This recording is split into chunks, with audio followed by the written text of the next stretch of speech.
in the next 5 to 10 years, I see us as being a premium, premier destination for sports, outdoor recreation, history, and any major event. Pennsylvania, the great American getaway. Welcome to Pocono Mountains Podcast, everyone. I'm your host, Jim Hamill. This is episode 10 of season 6. Tourism certainly touches every corner of our region. It's more than just a weekend getaway here in the Poconos. It's our heartbeat, our economy, and our way of sharing what makes this place so special. In this episode, we're joined by someone who knows Pennsylvania tourism inside and out, Deputy Secretary of Tourism Ann Ryan. From small-town roots to world-class city experiences, Ann brings a unique perspective on how travel connects people, fuels communities, and continues to evolve in a changing world. More on that in just a bit. The Poconos is a year-round destination for millions, with 2,400 square miles of mountains, forests, lakes, and rivers. With historic downtowns and iconic family resorts, it's the perfect getaway. You can always find out more at PoconoMountains.com or watch PTN, the Pocono Television Network, streaming live 24/7. Now, back to the episode. Deputy Secretary Ann Ryan recently sat down with our Chris Barrett on Pocono Perspectives to talk about the power of experiences, the incredible diversity that makes Pennsylvania stand out, and where tourism is headed in the years ahead, including what it means for us right here in the Poconos. The segment premieres June 7th with the new Pocono Mountains magazine, but here's a full listen. Enjoy. Ann Ryan, I'm so thrilled to have you today because you've done so much for tourism in Pennsylvania, and we're grateful for that. But we want to know more about you and what you think about tourism and where you see it going, because it means so much to a lot of people in Pennsylvania, obviously, but to all of us in the Poconos, because it's a number one industry. So who's Ann Ryan? Oh my gosh. How much time do you have, Chris? How much time do you have? Well, first of all, that's very generous, so thank you. It's easy to promote a place that you love so much. And as a PA born and raised girl, being able to market the state and help grow the economy here, it's just a privilege of a lifetime, and I mean that so genuinely. Who I am, it's so hard to reflect on yourself sometimes and really answer that question deeply. But similar to Pennsylvania, I feel like I'm a contrast. I'm born and raised in Mifflin County, Pennsylvania, and I'm just as comfortable drinking a Yingling in front of a fire at a hunting camp in Lewistown. Hunting camp, because that's how you say it, where I'm from. I'm just as comfortable there as I am enjoying a full-bodied Cabernet at a Michelin-star restaurant in Philadelphia. And that has served me really well in this role because Pennsylvania, we are both things. We're small-town America, and we're also world-class cities.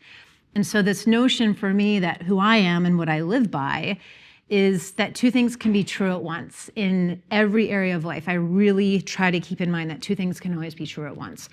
And that comes in handy in this role because it allows me to be open to every idea that folks like you have, and my tourism partners across the state are always bringing so many good ideas, and it allows me to consider all of them while also being very firmly grounded in my conviction. And so to be able to be both things in this role is very helpful. And it's also helpful to be reminded of my mantra that two things can be true at once, because in tourism, as you know, we're constantly having to navigate the realistic challenges, right, that we have to problem solve and face every day, but while never losing sight of the possibility of our destinations and dreaming and reaching for the full potential. So that's who I am. So you said two things that were really interesting. You talked about diversity of product, right? So being in Mifflin and then being at a Michelin-star restaurant in Philadelphia.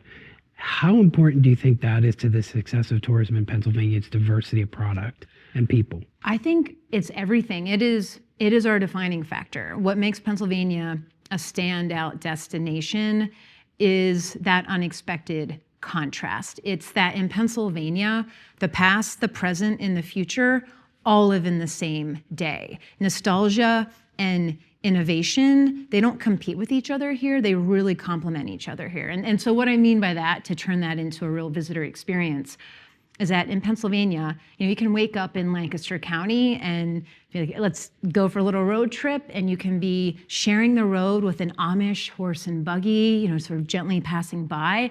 Come up to a farm stand that has tomatoes, apples, strawberries, blueberries, all the fruit you want, with a jar. And that farmer trusts you to put a few bucks in that jar and be on your way.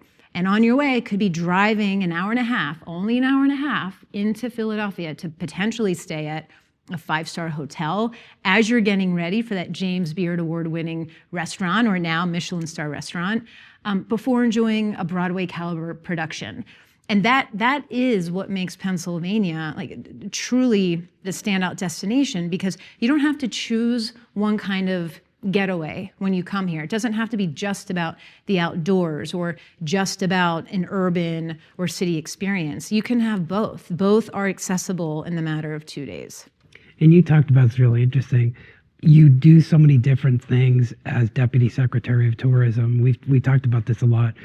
You probably have so many great days. Oh my gosh. It's like, what is your best day? I have to know that. What is one day would say, oh, your top 2 days? I know it's probably, there's zillions of them probably. There are so many, and I pinch myself so much because, in these roles, you really do get to be, front row often for bucket list moments. I'm not just saying this because I'm here, I promise, but I think my first, just incredible, oh my gosh, this is my job moment was at the Pocono Raceway. I was only a few weeks into the job. You probably remember this. I certainly do. Yeah. And I had 50,000 NASCAR fans screaming behind me as I waved the start flag during the Great American Getaway 400. And that moment, just feeling the rush and the roar of the cars under me, the 50,000 fans behind me, that was a visceral experience. And if I get to also choose a second, I would say that Groundhog Day and Punxsutawney, that should be on everybody's bucket list. And, there again, standing on stage and looking out at Gobbler's Knob. There they had about 40,000 people. It's 5 a.m. It's 9 degrees outside. Everyone's freezing. We were all out until 2 a.m. the night before. And we're just waiting for the sun to come up to see if Phil sees his shadow. And once again, just looking out at that crowd. In the case of Pocono Raceway, it's 50,000 people, or Punxsutawney, it's 40,000. Those aren't just bodies. Those are people who, they work really hard to earn their money to be able to come here, to come to Pennsylvania to have these experiences, and they're all leaving with a memory. That means just as much to me to be a memory that people carry with them for the rest of their lives as the dollars that we bring in for economic impact. So you said dollars, economic impact. What does tourism as an industry mean to Pennsylvania? Tourism is an economic powerhouse here. So for context, last year in 2024, Pennsylvania welcomed 202 million visitors. So just think about that for a second. Over 200 million people chose to come to Pennsylvania to experience where we get to live, right? So I think that's pretty remarkable. While they were here, they spent $49.9 billion. $49.9 billion. I can't wrap my head around $49.9 billion. It feels like an amount of money that's in an investment account. That's $49 billion of people swiping their credit cards, their debit cards, paying in cash, spending money at breweries, restaurants, on lodging, at amusement parks, right? Again, that's people spending their hard-earned money while they're here. Of that $49.9 billion, they pay taxes on the same goods that we pay taxes on. We earned $5 billion in state and local taxes on that $49.9 billion. So just think of that as tourism's profit. So $5 billion is reinvested back into state and local communities from tourism, simply because people enjoy coming to our state and experiencing it. And that means a lot of jobs locally, right? Yes. So I think, the other side of tourism, and I'm happy you brought that up, it's the way tourism puts money back into Pennsylvania's pockets. So because of tourism, the average Pennsylvania household saves $950 a year in their state taxes. So without tourism, every single taxpayer in Pennsylvania would have to pay $950 more in their state taxes. Beyond that, the tourism and hospitality industry in Pennsylvania employs 517,000 individuals. So over 500,000 jobs supported, again, to welcome folks to our state, to provide incredible experiences when they're here. So any way you look at tourism, it is an economic powerhouse, and it's a top 5 economic engine and economic industry in Pennsylvania. Do you think travel has become more important to people traveling here to Pennsylvania or anywhere because of COVID? Do you think people are prioritizing it more now than what they did pre-COVID? So what we know coming out of COVID, which is still lingering, is that people put a premium on experiences. During COVID, some people were fortunate enough to have, money to spend on disposable items. And then coming out of COVID, when we look at the spending categories, we're seeing that our top spending categories within tourism are recreation and food and beverage. Recreation and food and beverage, those are two categories that you're out in the world doing those things with people. So yes, post-COVID travel experiences, peer-to-peer interaction, we do see more of a premium on those over the last few years. We're in a moment, though, where I'm not sure what to make of this, but you've probably seen some of the trends that detour destinations are becoming front and center for many travelers, that, folks who enjoy planning a trip, maybe they're not going to cities quite as much anymore, to where all the see and be seen culture is. They're looking for those more off the beaten path, quite literally detours, right, from the major roadways. So we'll see where that takes the tourism industry. And, is it a result of COVID? Are we all now missing a little bit of isolation? Or is it just that, like all things, human needs evolve? And how about you? How important is travel to you? Travel is like air for me. So again, I shared I grew up in Lewistown, and while my parents were pretty worldly, it's still rural America, right? And so I would say that I grew up with a pretty small view of the world. And when I was in high school, I went to Europe with the high school art club, and started in Amsterdam, and we went to Germany, Switzerland, Italy, Austria, France, and England. And while I was there, I had just this incredible epiphany about how big the world is and how dynamic the world is and how little I knew about the world. But at the same time, it ignited so much curiosity. And I wanted to speak to more and more people from each country and learn about their culture and learn about their food and appreciate their art. And that curiosity has just grown with me over the years. And what that trip showed me was versions of myself that I would have never been able to meet at home in Lewistown, because you're just not put in those scenarios or situations. And in meeting new versions of myself that you can only meet when you travel, it made me want so much more for myself. And it really helped to build confidence for me to pursue the ambitions that I have for myself. So travel's not just about the trip for me, it's about the parts of myself that I encounter on that trip and then what I carry forward. Just in your own example, you said experience. So when a guest comes here, how important is the experience to the guest? Not only the hardware of, say, a Hershey Park, or a Dorney Park, or wherever it happens to be, but how important is the experience to view elk in Elk County? Like, how important is that? It is arguably the only thing that matters, because if a visitor decides to come here and they have an incredible experience, they're going to come back. And for those of us who work in this industry, yes, we want the first-time visitors and we want them to have incredible experiences, because we know first-time visitors tend to stay a little bit longer and spend a little bit more. But there's only a finite amount of people in the drive market and in the world. So you have to have repeat visitation. I'm sure the Poconos relies on folks who come every season, right? And so they're only going to come back if they've had a positive experience. And they'll not only come back if they've had a positive experience, but if they've had an incredible experience, they're going to tell their friends and family. And we know that in tourism, word of mouth is the number one channel to spread the word about how incredible a destination is. So before we wrap, I got to ask two questions. And the first one is, if there's a crystal ball, your little crystal ball here, where do you see tourism in Pennsylvania in the next 5 or the next 10 years? What is your thought on that? So right now, I would say that Pennsylvania is on the precipice of being a major international tourism destination. And that might sound very ambitious we're building our domestic profile. But the events in 2026 are evidence. The fact that we're hosting the NFL draft in Pittsburgh, the PGA Championship in Aronimink, we have the FIFA World Cup in Philadelphia, the MLB All-Star Series in July in Philadelphia, these events, and to be hosting all of those events in such a compact time period, it tells you about the trust and the vision of the organizations and those site selectors all around the world to choose Pennsylvania as their destination. And when the world experiences these events firsthand, or watches them on their TV screen, it's just going to keep that momentum going. And so in the next 5 to 10 years, I see us as being a premium, premier destination for sports, outdoor recreation, history, and any major event. So the 250 too, right? The whole 250, when you look at Philadelphia, where the nation was born.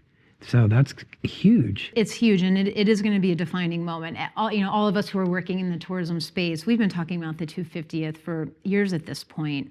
Now coming up to July 4th, 2026, when there are so many other states that have programming around it, we're like, oh, no. Like, Philadelphia is the birthplace of the nation. Only we have the papers. Nice try, Boston. But we are the founding birthplace of the nation. There's going to be so much programming in Philadelphia, but also all around the state, including right here in the Pocono Mountains. It is our moment to own, and it's a moment to, of course, celebrate, but also commemorate the notion that, America was never meant to be a perfect idea. It's meant to be an idea that we all evolve and nurture together and move forward. So yes, it's going to be about reflecting on the last 250 years, but it's also going to be about envisioning the next 250 years. The question I have to ask, you should probably never ask this to a deputy secretary of tourism, but what are your favorite places to visit in Pennsylvania? I know I don't want to get anybody in trouble. I know it's the Pocono Mountains, but I know I am going to get in trouble for them. I'm willing to get in trouble for you though, Chris. So I'm a Philly girl. I've lived in Philly now for 20 years, and I do like that. I have my rural roots. I've been in Philadelphia. But my favorite place to visit in the state is actually Pittsburgh. I have fallen in love with Pittsburgh since being in this role. There is just something about... It's a neat city. It really is. It is just a work of art. The way the bridges and the rivers, the stadiums all come together in that landscape with the incline. It really does look like a work of art when you're there. And what I also love about Pittsburgh is the way they invest in their cultural district and their arts. And it's not just the museums, although they have incredible museums out there. It's also how they invest in their artisans, from glass, steel, and woodworking. It's a city of makers, and you really feel that. The food in Pittsburgh is also incredible. Philly gets a lot of attention for food, as it should. Pittsburgh also has James Beard award-winning chefs and restaurants. The restaurants are beautiful. I would put Pittsburgh up against Philly and even New York City any day of the week. I really would. And then, I think the perception, at least that I've heard from folks who haven't been to Pittsburgh, is, oh yeah, it's a sports town. It is a sports town, but you're going to leave there really feeling like it's the center of the cultural universe. It just feels like it's pulling in so much culture.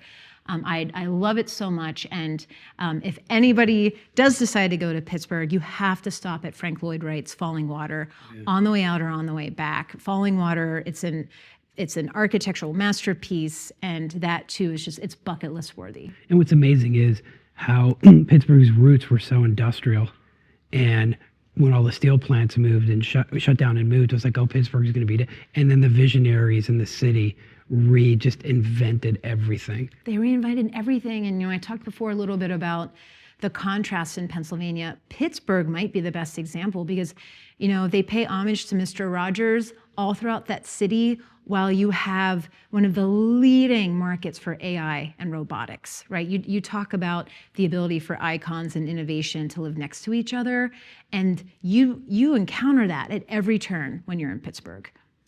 And Ann, I know I love talking to you all the time when we talk privately and like this. I'm glad we were able to get you on PTN, and hope we can get you back some anytime again soon. Anytime. Okay, so thanks for being with us. Yeah.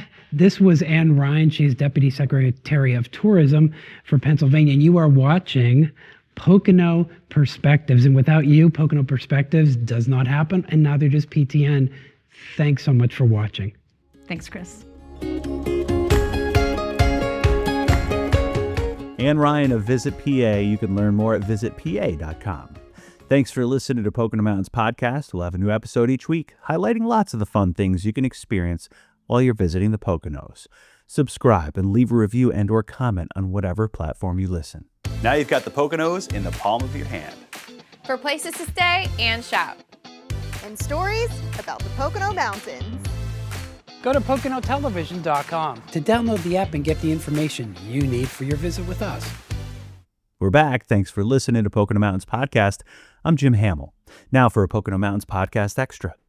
Back in May 2024, Governor Shapiro launched the new PA slogan and tourism brand with a tour of the state, starting at Barley Creek Brewing Company. Brianna was there. Here's a listen back to the very beginning of Pennsylvania, the Great American Getaway. Enjoy.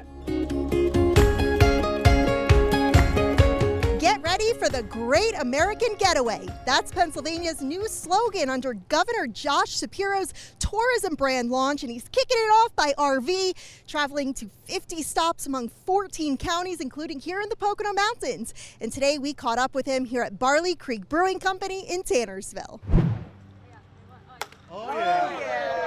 Tourism is big business here in the Commonwealth.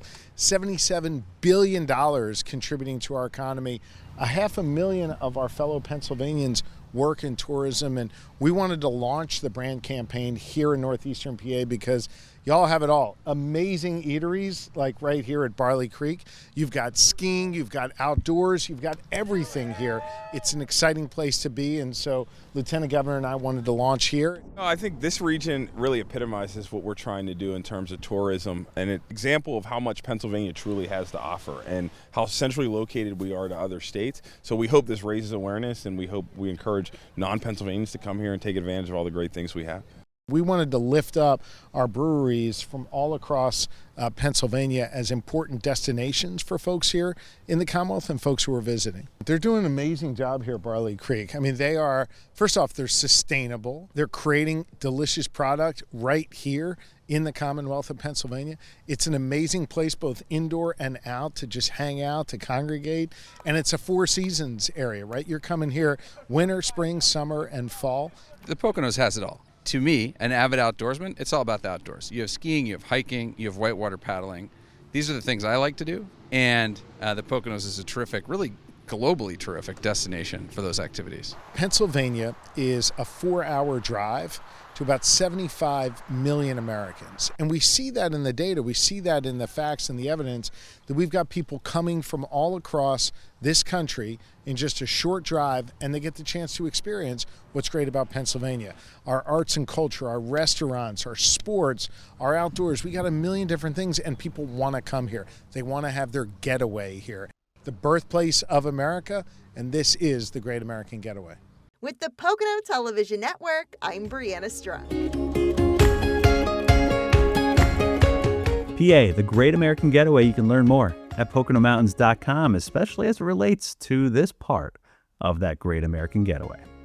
We hope you enjoyed Pocono Mountains Podcast, everyone. Thanks for listening. Please remember to subscribe anywhere podcasts are available. Come visit us in the Pocono Mountains. Plan your trip today.